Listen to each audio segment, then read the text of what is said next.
pós-graduada também em Didática e Metodologia do Ensino Superior e também é especialista em terapias integrativas. Temos juntos um livro que nós escrevemos agora recentemente, chamado Repense, Ressignifique, Recomece. A sua vida sempre valerá a pena. Que vocês vão entender um pouquinho deste livro no decurso da palestra de hoje. Bom, eu gostaria de iniciar a nossa palestra fazendo 2 exercícios com vocês. Então, neste primeiro momento, eu gostaria que vocês fechassem os olhos um pouquinho, por gentileza. Vamos fechar os olhos.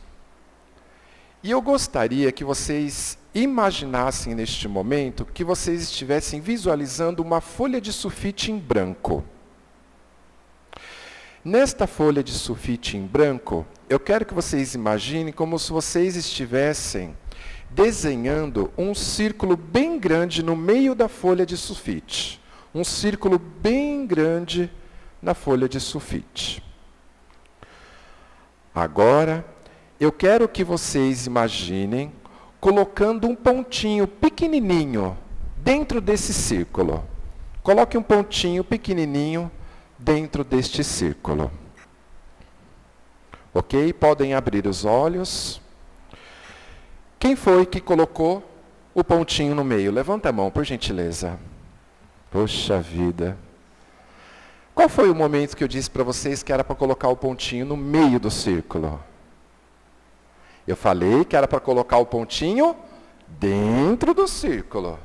Em nenhum momento eu falei que era para colocar no meio do círculo.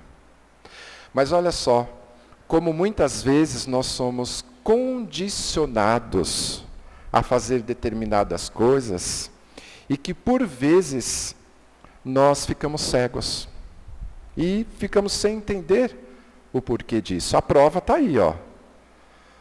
Né? Em nenhum momento foi falado para colocar no meio, mas a maioria, né, posso colocar que 90% colocou o pontinho lá no meio. Quer ver mais uma prova disso? Fechem os olhos novamente, por gentileza. De novo, mentalize uma folha de sulfite em branco. Imagine que vocês estão com um lápis de cor na mão e eu vou pedir para vocês fazerem uma determinada ação. Só que quando eu pedir para vocês fazerem essa determinada ação, vocês precisam ser muito rápidos e fazer exatamente na hora. Então, nessa folha de sulfite, vocês vão pegar um lápis de cor e vão desenhar o primeiro desenho que vem na cabeça de vocês. O primeiro, começa a desenhar mentalmente nessa folha de sulfite o primeiro desenho que vem na cabeça de vocês. Qual é o primeiro desenho? Podem abrir os olhos. Alguém desenhou uma casa? Levanta a mão. Alguém desenhou um carro? Alguém desenhou o sol? Alguém desenhou a árvore aí com maçã? Olha lá. Alguém desenhou uma bola? Um coração? Depois, a nuvem? E aí, por último, a montanha, né, que muitas vezes nós fazemos. Então, olha só. Por que nós falamos sobre isso? Porque quando nós estamos lá na nossa infância, a professora dizia assim para nós, olha, desenha lá uma casa, desenha uma árvore, desenha um coração. Às vezes a gente fala assim, desenha o pássaro, e fazia aquele V, sabe, assim, comprido, que era o pássaro, que nós fazíamos aí as nuvens, o sol. A maioria das vezes era pedido para que a gente fizesse determinada coisa. E nós não exercíamos a criatividade, né? Porque era mandado fazer. E não falar, olha, pense em qualquer desenho e faça, né? Então, isso vem lá da nossa infância, é uma bagagem que vem da nossa infância. Mas não vamos culpar os nossos professores por conta disso, né? Nós temos que pensar que na época que nós vivíamos era assim que acontecia. Só que isso mostra, mais uma vez, o quanto as nossas crenças nos limitam a fazer determinadas coisas. crenças que muitas vezes são impostas pela sociedade, crenças que muitas vezes são impostas pela religião, crenças que são impostas por determinadas coisas. E aí nós ficamos engessados e queremos só acreditar naquilo. E aí nós achamos que nós somos muitas vezes os donos da verdade. Já conversou com uma pessoa que muitas vezes você vai conversar com ela e tudo ela discorda de você? Tudo você vai falar, ela vai lá, ela discorda de você. E ela vai lá, ela discorda de você.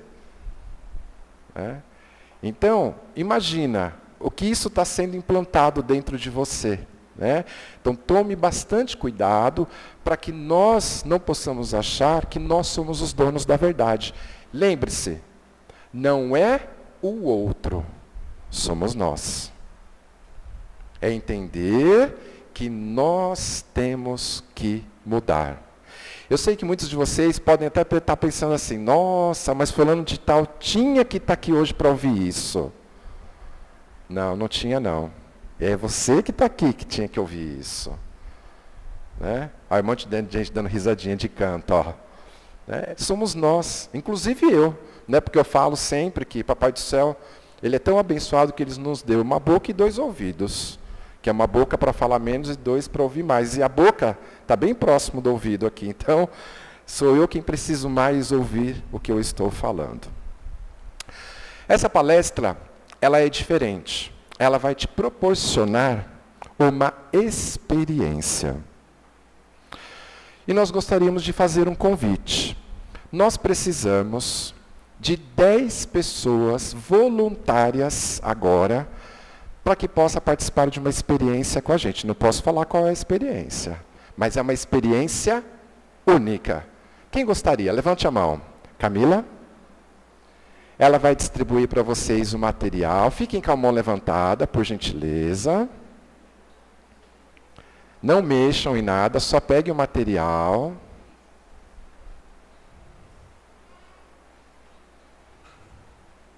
Não sei se nós vamos ter para todo mundo, mas vamos lá.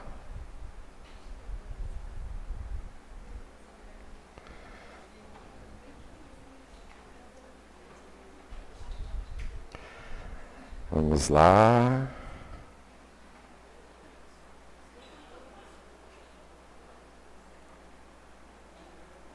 Olha só, eu e a Camila Panaro, nós fomos professores universitários, nós nos conhecemos na faculdade dando aula.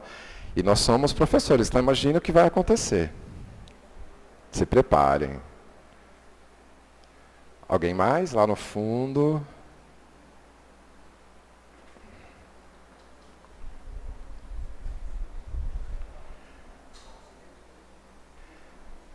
Deu? Acabou? Acabou. Tinha um lá no fundo, caiu no chão lá, ó, Camila.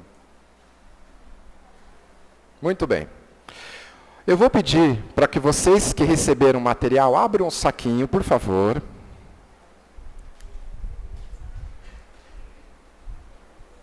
Abram um saquinho, pode tirar o material. Pode tirar. Abram o material.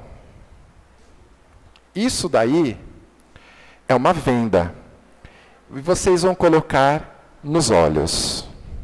Quem tem óculos já pode tirar.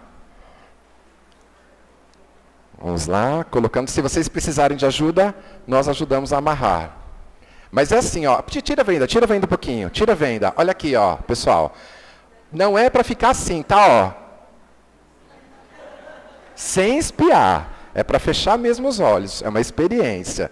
Quem precisar de ajuda, fala aí que a gente ajuda a amarrar.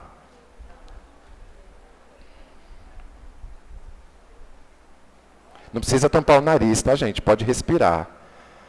É só o olho. Ok? Ótimo. Pode ficar com o olho fechado mesmo, tá? Nem precisa abrir. Pode ficar com o olho fechado. Aí é o seguinte. Vocês que estão com os olhos vendados, vão continuar com os olhos vendados até o final da palestra.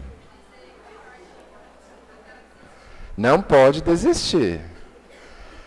Ok? Vamos ficar com os olhos vendados até o final da palestra. Vamos lá? Seguindo. Muito bem. Trazendo para nós ainda o tema, né? Sua vida sempre valerá a pena. Trazendo um pouquinho dos conceitos da doutrina espírita, na questão número 115 do Livro dos Espíritos, onde os Espíritos dizem assim: uns terão sido criados bons e outros maus. O sede perfeitos constitui o apelo do Divino Mestre para o nosso esforço permanente de evolução. Deus criou todos os espíritos simples e ignorantes, ou seja, muitas vezes sem conhecimento. Mas olha só, durante a nossa jornada na vida terrena, nós adquirimos conhecimentos, né? Carregamos uma bagagem de conhecimento. E aí o que acontece? Depois que você adquire conhecimento, você não pode alegar ignorância. Você não pode dizer que não sabia. Né? Sabemos. E se você faz algo de diferente, você estará utilizando do seu livre-arbítrio. Ok? Mas nunca se esqueça de que toda escolha que você faz na vida, ela tem uma consequência. Ok? Por isso, para todos nós, se faz necessário a reforma íntima. E eu sei que vocês já devem sempre estar ouvindo, né, aqui na Casa Espírita, sobre a famosa reforma íntima, que é olhar para dentro de nós. Observar as nossas imperfeições, as nossas más inclinações, né, os nossos defeitos, o que nós temos de ruim. Então, é observar que a reforma íntima, ela é extremamente importante. E isso, pessoal, está no Evangelho. Isso está na codificação de Allan Kardec. Porque se eu não melhorar como pessoa, eu não posso exigir do outro que o outro seja melhor. Por isso que muitas pessoas não ficam na casa espírita, não seguem a doutrina espírita. Porque a doutrina espírita, ela prega de uma forma muito particular e muito forte a reforma íntima. De você ser uma pessoa melhor todos os dias. E aí, quando nós falamos de reforma íntima, de ser uma pessoa melhor, é você realmente entender, no fim do seu dia, o que foi bom, o que foi positivo e o que não foi bom, o que não foi positivo. E o que eu posso fazer de diferente a partir disso. Seguindo ainda na questão 919 do Livro dos Espíritos, Kardec pergunta ao Espírito de Verdade qual seria o meio mais eficaz para nos melhorarmos e resistirmos às solicitações do mal. E temos como resposta: um sábio da antiguidade vos disse, conhece-te a ti mesmo. Essa é a máxima que fundamenta toda a doutrina filosófica de Sócrates. O pensador dizia que devemos procurar conhecer a nós mesmos antes de nos preocuparmos em conhecer a origem da natureza ou das coisas. Sócrates aconselhava os seus discípulos na busca do autoconhecimento, para que pudessem vencer as trevas interiores. E aqui eu gostaria de fazer um parênteses, né? Quando nós falamos de trevas interiores, não sei se aqui em Uberlândia tem isso, né? Mas eu moro em São Paulo e muitos centros espíritas que a gente acaba indo fazer palestra, a gente ouve muitas pessoas falarem assim: porque eu estou obsediado, porque eu tenho certeza que tem um espírito me acompanhando, porque esse meu obsessor, olha a posse que ele tem, né? O obsessor é dele. Tomar muito cuidado, porque assim, tudo que nós fizermos de mal e que vai ter uma consequência, automaticamente nós vamos estar abrindo as portas para que espíritos entrem na mesma sintonia do que você está pensando, sentindo e agindo. Eu falo sempre, né, que as trevas espirituais, elas ficam só na espreita, esperando um deslize mínimo que a gente tenha, para que eles possam entrar e fazer a festa.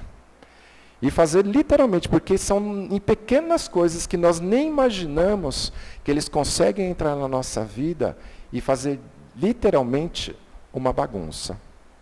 Só que você só vai se libertar disso quando você começar a fazer a reforma íntima. Ou seja, todo o trabalho vai começar na minha pessoa e não no outro. E nós temos muitas vezes a ideia do julgamento. Quem aqui já assistiu o filme A Cabana? Levante a mão. A Cabana. Perfeito. Quem não assistiu, eu deixo o convite para que vocês assistam. É um filme incrível, que traz um ensinamento incrível.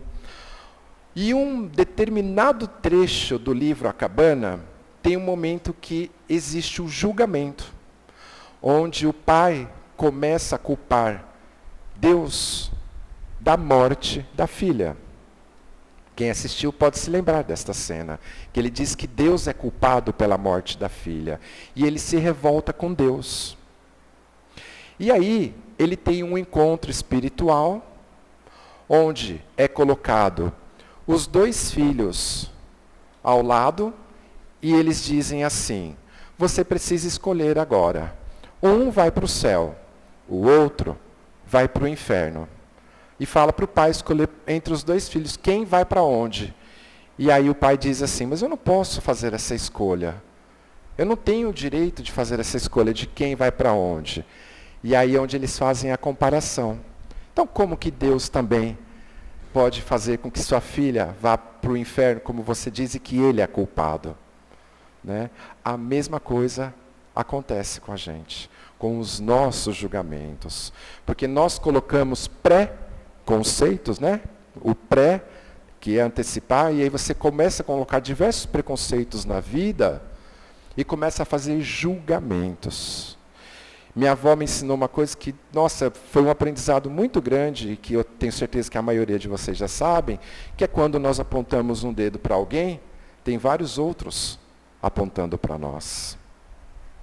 Então, que a gente possa, de novo, observar as nossas mazelas antes de observar as dos outros. Então, o Espiritismo, ele vem ele reforça, né, com muita veemência a questão do autoconhecimento, que é você tirar as máscaras que muitas vezes nós utilizamos para esconder as nossas más inclinações, né, as nossas más tendências. E todos nós possuímos, tá, pessoal? Não é porque eu estou aqui na frente dizendo que eu não tenho, não. Ao contrário, eu tenho e muito. Né?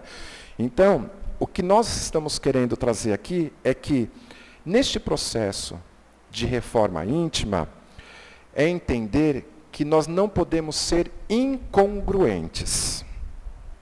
O que é incongruência? É você falar uma coisa e fazer outra.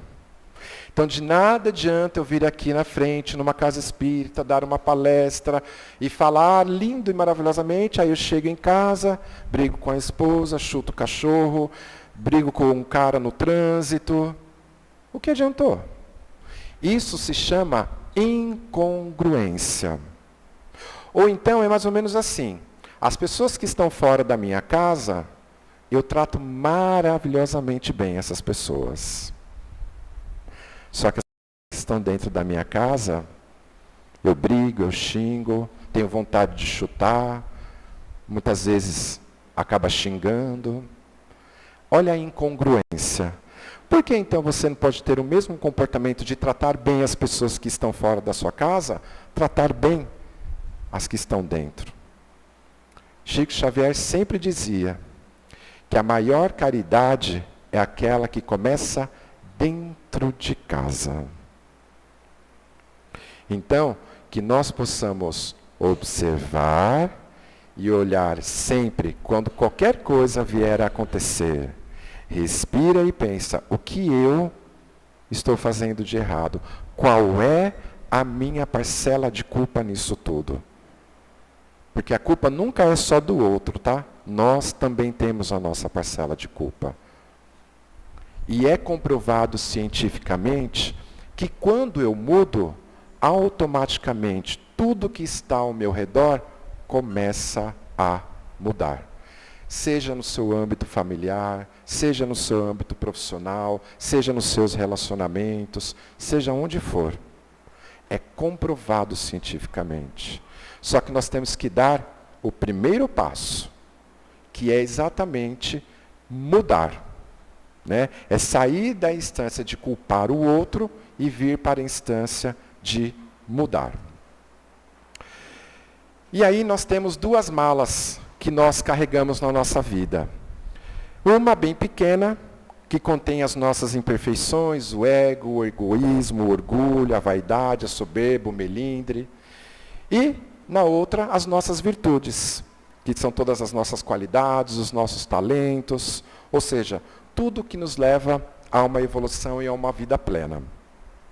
Só que muitas vezes nós abafamos essa mala das virtudes e focamos só no que tem de ruim. Quer ver um exemplo disso? Quando nós começamos a namorar, né, o seu marido ou a sua esposa, quando está no primeiro ou segundo dia de namoro, você vê algo de ruim na pessoa? Vamos ser sinceros. A gente só vê o que a pessoa tem de bom. Aí você começa a conviver com a pessoa, começa a conviver, aí você esquece do que é bom e começa a ver o que é, ruim.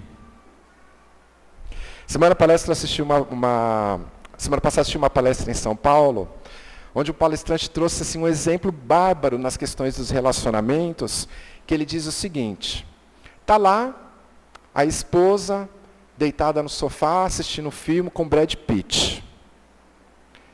E aí o marido sai de dentro do banheiro, todo descabelado, todo daquele jeito, largado.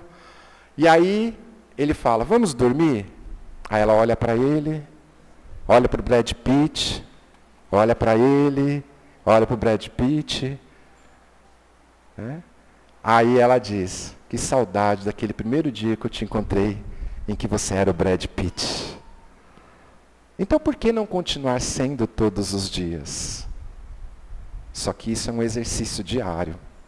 É desafiador? Muito. Mas você não está ali por acaso. Né? Eu sempre falo que é duro ouvir o que eu vou falar para vocês, mas nós temos a vida que nós temos, porque na maioria das vezes nós merecemos ter. Porque foram escolhas nossas. Simples, olha. Você casou lá com o seu marido e com a sua esposa. Quem foi que escolheu? Eu acho que foi você, né? Então, se foi você que escolheu, né? Então, por que reclamar disso? A escolha foi sua. Então, que nós possamos utilizar a mala da virtude e potencializar não só o que você tem de bom, mas o que o outro tem de bom também. Está fazendo sentido para vocês? Sim ou não? Ótimo. Agora, dando sequência à palestra, eu vou convidar Camila Panaro.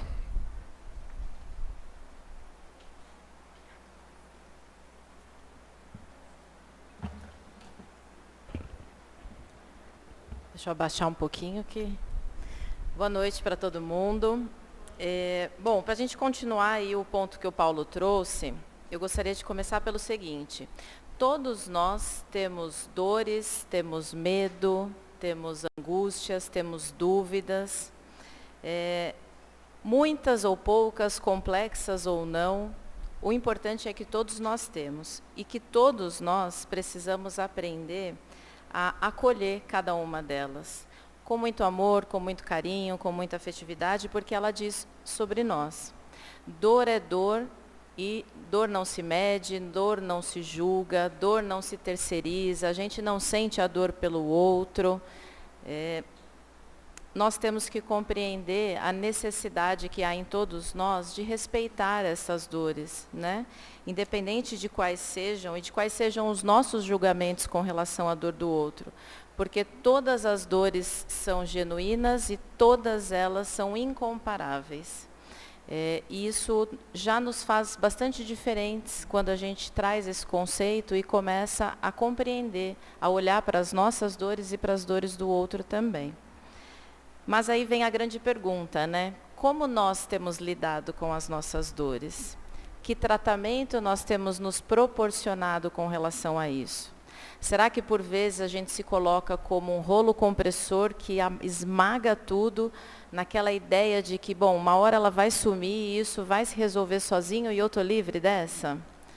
É uma doce ilusão, né? Porque não é assim que as coisas funcionam em termos das nossas dores. A gente já carrega isso há muito tempo e elas vêm sendo alimentadas, né, a partir das nossas escolhas. Eu tenho certeza absoluta que além de Jesus estar aqui neste momento, Ele está muito feliz porque nós nos reunimos aqui por um propósito. E assim como vocês que estão aí sentados, ao lado de vocês tem alguém que veio para cá pelo mesmo motivo. E todos nós temos dentro da nossa condição existencial um propósito, a busca de nos tornarmos pessoas melhores, espíritos mais evoluídos, que sejamos mais fraternos, mais humanos. Então, quando a gente olhar para o lado, entenda que ao seu lado, aqui ou ao lado, em qualquer momento que você esteja, tem alguém que busca pelo mesmo propósito que você. Cada um caminhando ao seu tempo e à sua maneira, mas todos estão aqui com o mesmo objetivo. É uma missão, né? E nós estamos juntos nessa. Assim como a espiritualidade faz questão de sempre reforçar que nós não estamos sozinhos. Nós nunca estivemos e nem nunca estaremos sozinhos. Nós estamos sempre acompanhados de espíritos de luz que estão ali insistentemente nos mostrando caminhos para que a gente possa percorrer essa jornada que realmente seja evolutiva, né? Bom, falando em dores, a gente automaticamente pensa em remédio, né? A gente precisa de remédio para sarar as nossas dores, como quando a gente vai ao médico. Eu e o Paulo, nós trabalhamos juntos há 7 anos. E há 7 anos nós nos perguntamos com frequência, o que nós podemos fazer para contribuir? A nossa missão de vida é contribuir com a vida do outro, todos os outros. Então, diante dessa condição, o que nós podemos fazer? Né? A gente sempre se pergunta, o que fazer mais? O que fazer de diferente? O que fazer além? E foi dentro desses questionamentos que nós chegamos ao livro, né? A esse livro aqui. Só que esse livro, para nós, ele não poderia ser um simples livro, né? A gente precisava de algo que realmente colocasse as pessoas em movimento, porque a mudança requer movimento, né? Ela requer conhecimento, mas a gente precisa se movimentar também. Então, dentro desse livro, nós reunimos teoria, reunimos prática, reunimos muito estudo, muita pesquisa e casos reais de pessoas que passaram por nós e que mudaram suas vidas, mas que principalmente nos ensinaram muito sobre o processo da reforma íntima, sobre essa mudança que acontece de dentro para fora. E para nós esse livro ele precisava ter 2 pontos. O primeiro é ser processual, como nós somos, né? Ninguém aqui é interruptor, liga, desliga. Nós somos processuais, então nós somos começo, meio e fim. Nós vivemos dessa forma. E ele precisava também ser um livro que nos colocasse de frente, com luz e sombra, que todos nós temos também. Mas nos colocar diante dela com muito amor, com muito respeito, para que realmente nós pudéssemos nos relacionar com as sombras, principalmente, de forma saudável, de forma que realmente nos transformasse em alguém melhor. E foi daí que nasceu esse livro. Nós temos logo nas primeiras páginas, nós fizemos um acrônimo, juntando 3 palavras, que formou uma terceira, que se chama, uma quarta palavra, que é pai. Então, nós intitulamos esse livro, com muito respeito, como Pai. Mas por quê? Primeiro porque ele é pessoal, não é um livro que você vai emprestar para que alguém leia. Ele é só seu, porque ele vai trazer toda a sua jornada e toda a sua construção. A letra A é de que ele é autoaplicável. Então, é um livro para se ter uma caneta ou um lápis nas mãos, porque você vai lendo a teoria e vai aplicando ela com relação a você e a sua vida. E a letra I, porque ele é intransferível. Não dá para, mesmo depois que você terminar o livro, não dá para você entregar para alguém, porque ali está toda a sua verdade, toda a sua essência, é o seu processo. E claro que quando a gente fala de pai, a gente associa ao nosso pai, que é o único, com certeza, que nos aceita exatamente como nós somos, luz e sombra. Aconteça o que acontecer, o amor dele por nós não mudará. E a gente ainda precisa aprender muito o que é isso na prática, né? Bom, nós separamos aqui algumas posições do que traz o livro, para vocês conseguirem ter essa dimensão dessa pequena gotinha de amor nossa que foi colocada dentro desse trabalho. Então, ele é um livro que ele quer conversar com os nossos sentimentos, principalmente sobre o amor, e em específico sobre o amor próprio. O amor próprio, inclusive, é o nosso ponto de partida do livro, porque a gente compreende, assim como Paulo falou lá no começo, tudo começa por nós. Então, já que tudo começa por nós, o que nós estamos fazendo com relação a nós mesmos, né? Então, diz assim, iniciamos esse livro mergulhados nessa condição do auto-amor, porque muitos de nós condicionam as nossas vidas no modo automático.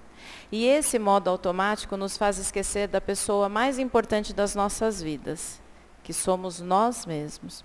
Então, é extremamente necessário falar sobre isso, como também tem uma citação aqui que diz assim, não se culpe, se acolha. Nós estamos vivendo tempos em que essa condição se tornou mais do que primordial para nós. Precisamos parar de nos culpar e precisamos nos acolher.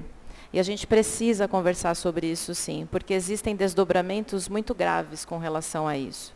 Por exemplo, quando nós falamos da falta de amor próprio, quais são as causas, né? De onde vem essa nossa falta de amor próprio? Rejeições, carências afetivas, o excesso de comparações que fazemos, o foco nos defeitos, o prazer mórbido que nós temos pelo sofrer humano. E quais são as consequências? O que isso vai nos levar, né, a ter nas nossas vidas? A baixa autoestima, excesso de sim, sabem aquelas pessoas que não sabem dizer não para alguém ou para situações? A repetição de padrões comportamentais, padrões de relacionamento. Aqui um parênteses, né? Já ouviram uma expressão? Não sei se vocês falam aqui também. Lá em São Paulo a gente fala, puxa, eu devo ter dedo podre, não é possível, só atraio gente assim. Então, não tem nada feito contra você, são as suas próprias escolhas, é a repetição de padrões. E isso tem uma explicação. E nós precisamos cavar esse buraco para chegar no conceito dessa explicação e resolver essas pendências. Nós nos tornamos controladores e muito dominadores de tudo, para que a gente não sofra. Então, a gente quer controlar tudo. E por aí vai. A lista, na verdade, é bem extensa, né? Quando a gente fala em falta de amor próprio. Como tudo começa por nós, então somos nós quem temos que resolver essas situações. E aí vale dizer o seguinte, nessa nossa caminhada, nós temos aprendido e reforça o conceito a cada momento do quanto nós precisamos nos permitir. A permissão é a grande virada de chave. Vocês se permitiram estar aqui hoje, fizeram a escolha de estar aqui hoje e estão aqui. E assim nós estamos o tempo todo nas nossas escolhas. Porém, muitas vezes a gente não se permite a olhar as nossas sombras, a compreender o que nós temos. O Paulo falou das malas, não falou? Nós viemos com elas e voltaremos com elas. Talvez não na mesma proporção de preenchimento, mas nós voltaremos com elas, porque a perfeição ainda está muito longe da gente, né? Mas dentro da nossa caminhada, como a gente tem lidado com as nossas malas? Será que eu estou olhando mais para aquela mala das imperfeições, ou eu consigo reconhecer as minhas virtudes e fazer o uso delas para diminuir as minhas imperfeições? É a pergunta que a gente deve se fazer todos os dias, né? Bom, falei para vocês que o livro ele é autoaplicável, né? Então nós temos ali uma série de exercícios onde vocês vão percorrer uma linha do tempo. E o que é essa linha? Ela começa olhando para o nosso passado, afinal nós somos esta bagagem, né? De todas as experiências, vivências que nós tivemos até aqui. Ela passa pelo futuro, pelo presente, que é o momento do agora. São as escolhas que nós estamos fazendo no agora. E ela vai olhar para o futuro. Só que a gente considera que o futuro, a construção dele é no agora também. O futuro que a gente deseja ter é o reflexo das escolhas que nós faremos exatamente agora. Então, quando nós falamos em reforma íntima, primeiro que a gente não pode condicionar que nós vamos fazer se o outro fizer. Que nós não vamos deixar para amanhã, que hoje eu não vou começar. Porque senão a gente nunca faz, a gente nunca sai desse estágio. E tudo isso só acontece em um instante do tempo, que é no momento presente. É agora, né? Então, nesse exato instante, nós estamos aqui, uns com os outros, estamos trocando informações, fazendo os nossos insights, captando dados, pensando sobre nós. Então, agora nós estamos em condições de agir. O passado já foi e o futuro não chegou. Então, o único instante do tempo, de fato, realizável para nós, é o momento do agora. E é o momento mais importante das nossas vidas. Dentre tantas abordagens que tem esse livro, eu gostaria de trazer duas em especial. A primeira é sobre o perdão. Assim como Jesus nos ensinou que o amor verdadeiro é um amor incondicional, em que a gente oferece sem esperar nada em troca, ele também nos ensina que o perdão também é incondicional. Nós não podemos condicionar perdoar alguém mediante algo que me favoreça. Isso não é perdão. O perdão, ele deve ser tão incondicional quanto é o amor, e por isso que ele é um grande desafio nas nossas vidas. O Chico tem uma citação que ele dizia que é mais fácil sofrer do que perdoar. Porque passar para perdoar, aquela mala pequenininha de imperfeições precisa ser escancarada nas nossas vidas. Mas o perdão, nós precisamos também entender que ele não significa que você precise se reconciliar. E que o perdão diz algo sobre você e não sobre o outro. Muitas vezes, aquilo que a gente sente emocionalmente falando ou fisicamente falando que nos faz mal, não está dizendo respeito a alguém, está dizendo respeito a nós mesmos. Então, somos nós quem temos que movimentar essa mudança e agir, né, na condição do perdão. E a outra é a gratidão. Assim como a gente aprende na doutrina espírita, é importante a gente ler o Evangelho, a gente compreender as mensagens, perceber o que Jesus veio nos dizer. Nós precisamos, muito mais do que isso, viver o Evangelho nas nossas vidas. É do centro para fora, dentro das nossas casas, no caminho da casa para o trabalho, nas relações afetivas, nas relações sociais. É lá que a gente aprende o Evangelho de verdade. E a gratidão é a mesma coisa. Nesses últimos tempos se usa muito o termo gratidão, né? Mas é da boca para fora. Nós precisamos viver em gratidão como a gente tem que viver o Evangelho. É aí que de verdade a gente aprende. Depois, no final, os livros estão lá, nós estaremos lá para poder conversar com vocês um pouquinho mais sobre isso. E assim, o Chico já trouxe para nós, né? O plantio é a escolha de cada um, mas a colheita ela vai ser sempre obrigatória. Então, dentro do processo da reforma íntima, o que nós estamos plantando? Ou o que nós estamos colhendo comparado ao que nós realmente gostaríamos de estar colhendo? Quem tem que fazer a mudança somos nós. Todos nós, sem nenhuma exceção, temos dentro de nós um composto valiosíssimo, que se chama amor. Ele está aqui dentro. Nós só precisamos acessar, vibrar nessa sintonia de amor e compartilhar tudo isso, e viver dessa condição. Então, com esse nosso bate-papo e pensando, né, que a sua vida sempre valerá a pena, porque ela é movida a essa condição de sermos amor, que vocês possam conversar com vocês mesmos naquele momento mais íntimo, com amor, com carinho, que vocês possam ser mais compreensivos com aquilo que eu tenho e que não é tão bom assim, mas é a minha condição e eu preciso respeitá-la, eu preciso amá-la, mesmo sendo desta forma. Se trate com o amor, se acolha com esse amor. E assim, muitos querem ser ouvidos, mas essas pessoas que querem ser ouvidas, elas não querem ser ouvidas com ouvidos de julgamento, elas querem ser ouvidas com ouvidos de amor, alguém que pode apenas ouvir.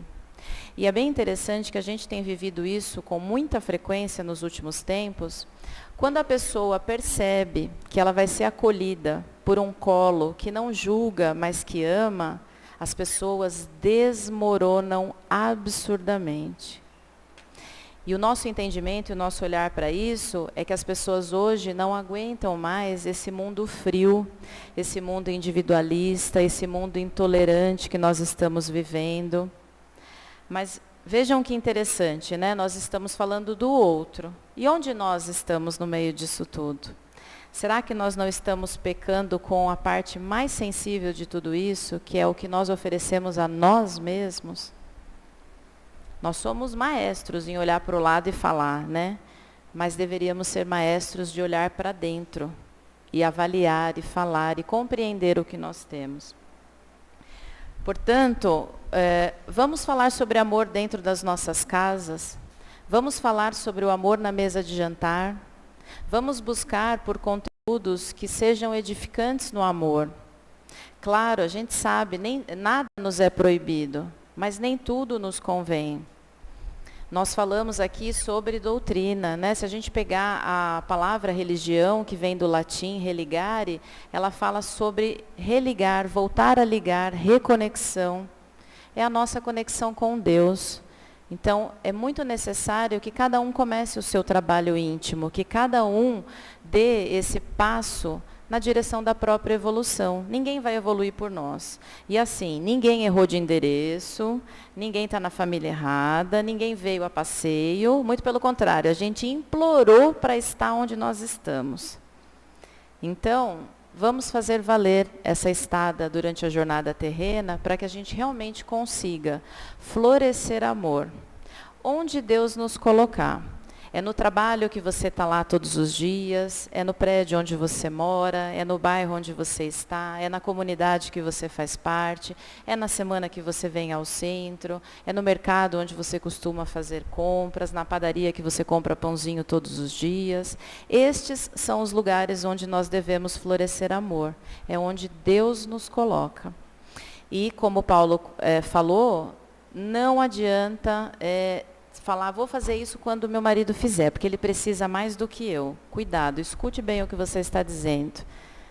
Você precisa tanto quanto ele. Nós não estamos aqui pelo mesmo propósito, só que cada um vai caminhar no seu tempo. As pessoas têm ritmos diferentes, têm entendimentos diferentes e está tudo bem. Mas se eu parar de olhar para o lado e olhar para mim, os nossos ganhos são muito significativos. Porque a nossa vida caminha, a nossa vida se torna leve, ela se torna próspera.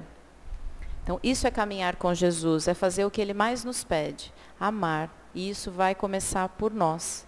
Quando nós conseguirmos estabelecer esse vínculo de amor, de respeito e de acolhimento com o nosso coração, com quem nós somos, luz e sombra, as nossas vidas decolam. Porque aí nós entendemos o quão pequenininho nós somos, nós entendemos que nós somos aprendizes, nós estamos aqui para nos desenvolver. Errar faz parte do processo. E é o erro que nos ensina aquilo que na nossa ignorância, muitas vezes, a gente acha que sabe. Então, nada vem por acaso e tudo que chega até nós, que a gente aprenda a acolher. Que a gente aprenda a olhar e fazer a grande pergunta. Eu sempre falo, é uma pergunta de $1 milhão, que diz assim, o que eu tenho que aprender com isso? Ah, mas de novo eu estou passando por isso? Então, porque você não aprendeu ainda, por isso que você vai passar, mas quantas vezes forem necessárias até que você aprenda. E o caminho é o amor, é e sempre será. Se existe um remédio universal para a cura de todos os males da nossa humanidade, sem dúvida nenhuma é o amor. Num conceito muito mais profundo do que a gente verbaliza muitas vezes, mas que todos nós temos dentro de nós, é saber acessar e deixar com que essa chama reverbere, nos envolva e envolva tudo o que nós fazemos e quem está ao nosso lado.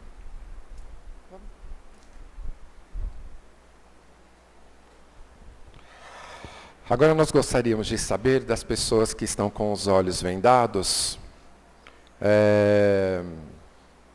sem tirar as vendas, quem gostaria de compartilhar conosco qual foi a primeira emoção que você teve ao vendar os olhos e o que você está sentindo agora? Quem gostaria de falar? Levanta a mão. Quem está com os olhos vendados? Lá no fundo, Camila. Qual foi o primeiro sentimento que você teve e o que você está sentindo agora? O primeiro foi muita ansiedade e vontade de tirar. E agora é calma, muita calma, tranquilidade. E qual foi o aprendizado que você teve com os olhos vendados? Eu acho que eu absorvi mais. Absorveu mais, ok. Aqui na frente.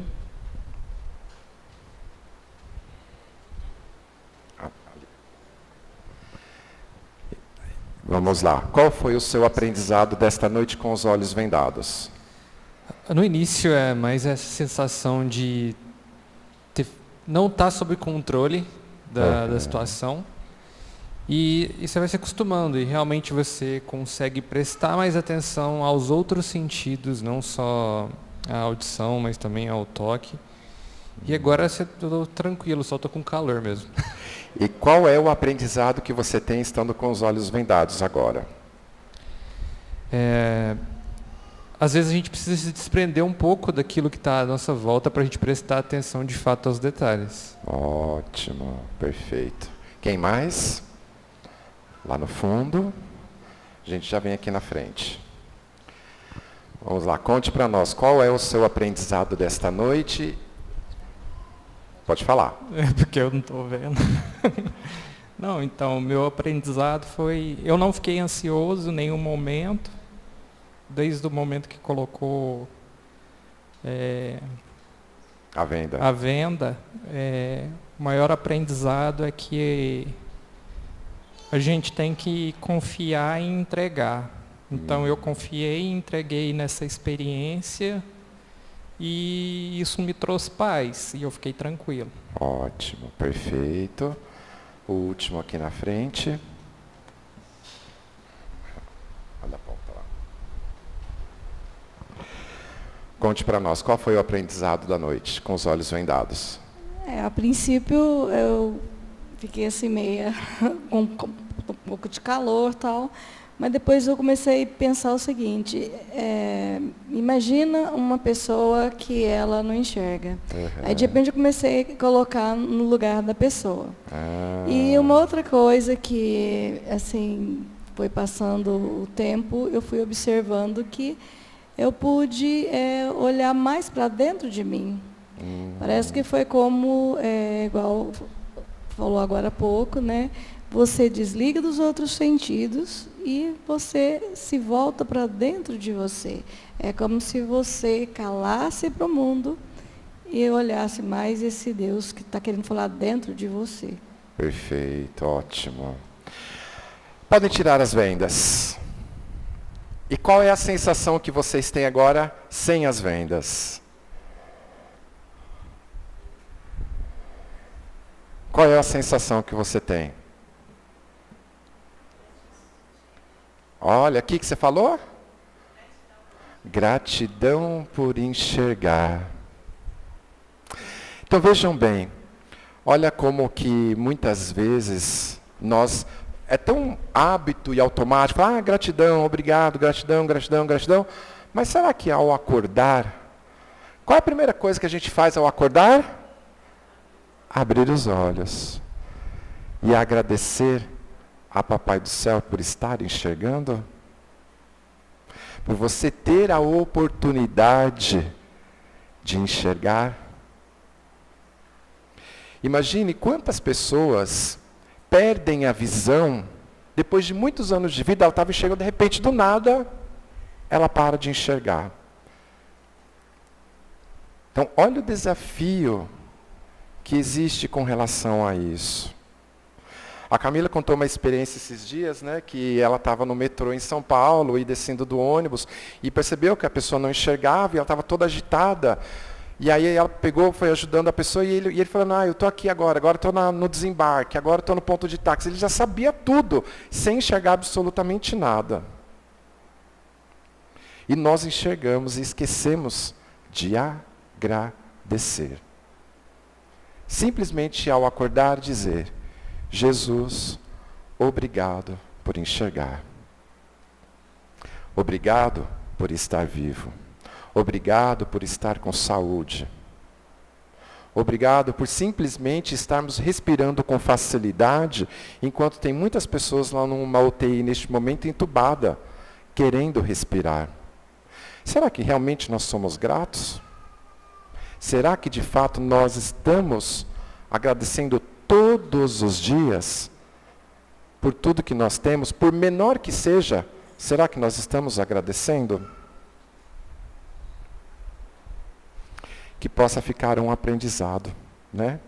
Que a gente possa, com isso tudo, entender que a partir de hoje, ao sair daqui, nós possamos fazer diferente. Para fazer o fechamento de hoje, eu gostaria de trazer para vocês, falar um pouquinho para vocês, sobre o nosso trabalho de psicografia. Só para vocês entenderem, nós fazemos este trabalho em Sorocaba, né? Ele é feito todos os domingos às 19h30 e ele é transmitido de forma online. E você pode participar deste trabalho. Inclusive, muitas pessoas que participam online recebem cartas dos seus familiares.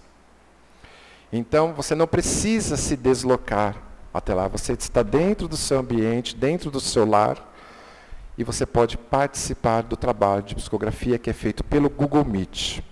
A gente começa a aceitar as pessoas a partir das 19h15, no domingo, e às 19h30, pontualmente, nós iniciamos o trabalho. Então, quem quiser participar dos nossos trabalhos, lá no final, nós estaremos autografando os livros, vai ter um marcador, e neste marcador tem um telefone. Você vai entrar em contato neste telefone e dizer que vocês estavam na palestra aqui em Uberlândia e gostariam de participar do trabalho de psicografia. E aí a pessoa vai te colocar, você vai salvar o número dessa pessoa no WhatsApp, tem que salvar o número dela, porque ela vai te colocar numa lista de transmissão, e aí todos os domingos você recebe o link para participar deste trabalho. Porém, contudo e todavia, neste trabalho participam aproximadamente 900 pessoas. É muita gente. E nem sempre acontece de ter cartas. Porque eu viajo muito a trabalho com a Camila e nós estamos em estados diferentes. E nem sempre eu consigo chegar a tempo, porque sou eu quem faço este trabalho. Mas, quando eu consigo, eu participo e vem uma carta apenas, né?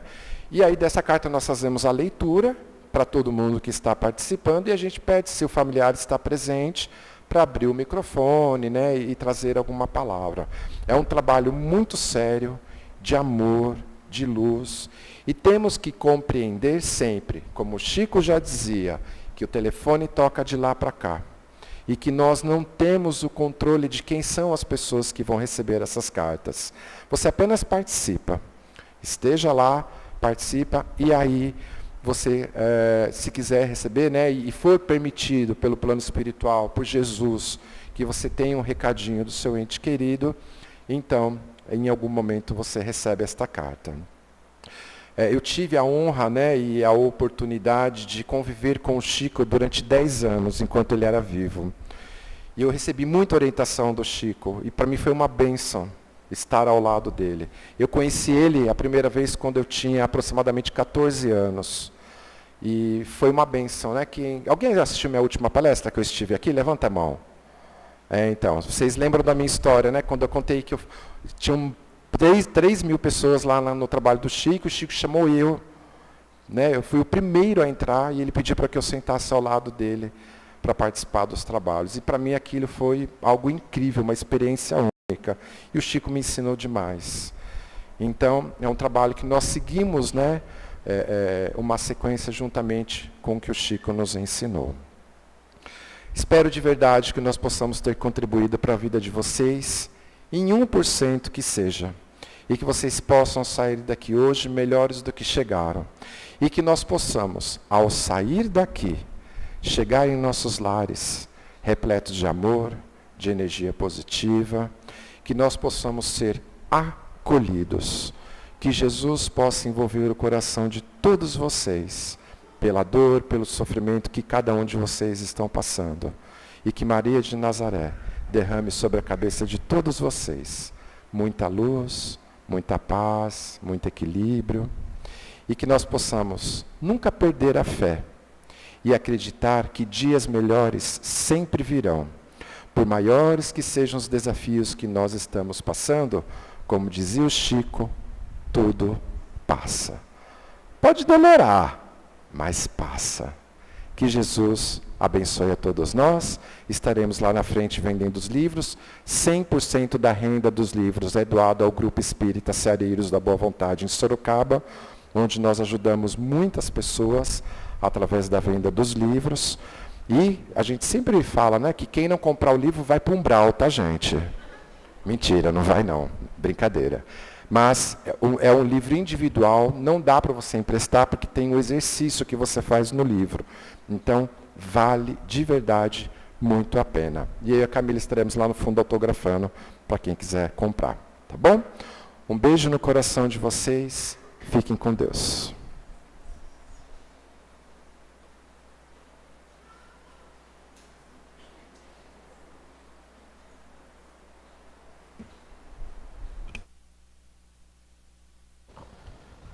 Paulo, Camila, muito obrigado pela presença de vocês, que Jesus abençoe. Esperamos o retorno em breve à nossa casa. Muito obrigado. Meus irmãos, chegamos ao final da nossa reunião da noite de hoje.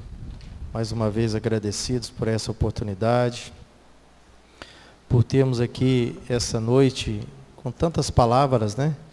Nos envolvendo no sentido do amor, no caminho do bem, assim como Jesus e a doutrina espírita nos direciona. Eu convido a Fabiana para a nossa prece final, desejando a todos uma excelente semana. Fiquem com Deus.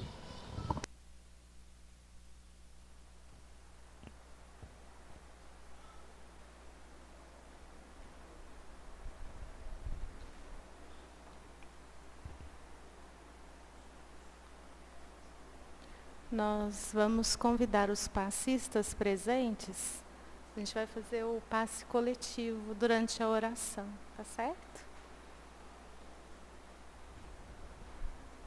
Enquanto os passistas se posicionam, a gente agradece de coração ao Paulo, à Camila, porque são palavras que não são só palavras, tenho certeza que tocaram as almas, né? Então, muita gratidão. Quem participou do exercício, devolver as vendas lá na hora da venda do livro, tá certo? Então nós vamos fechar os nossos olhos e sentir a presença de Jesus e de Maria de Nazaré. Vibrações tão doces que acalentam o nosso ser. E é nesta vibração de amor e de paz que vamos rogar à espiritualidade benfeitora a transmissão do passe. Essa transmissão de energias balsamizantes que vão vibrando o nosso ser em muita luz. Senhor Jesus, vós que sois médico de todas as almas terrenas. Derrama sobre nós o bálsamo salutar, capaz de curar as dores do físico, as dores da alma, e unindo os nossos pensamentos, vamos rogar por todo o planeta Terra, por todos os irmãos que nesse instante sofrem os horrores da guerra, os horrores da fome. Quantos se encontram nos cárceres domésticos, nos cárceres do ego. Auxilia-nos, Mestre. Pai nosso, que estais no céu, santificado seja o vosso nome. Venha a nós o vosso reino. Seja feita a vossa vontade, assim na terra como no céu. O pão nosso de cada dia, dai-nos hoje. Perdoai as nossas dívidas, assim como perdoamos aos nossos devedores. E não nos deixeis cair em tentação, mas livrai-nos de todo o mal. Vamos em paz, que o Senhor nos acompanhe.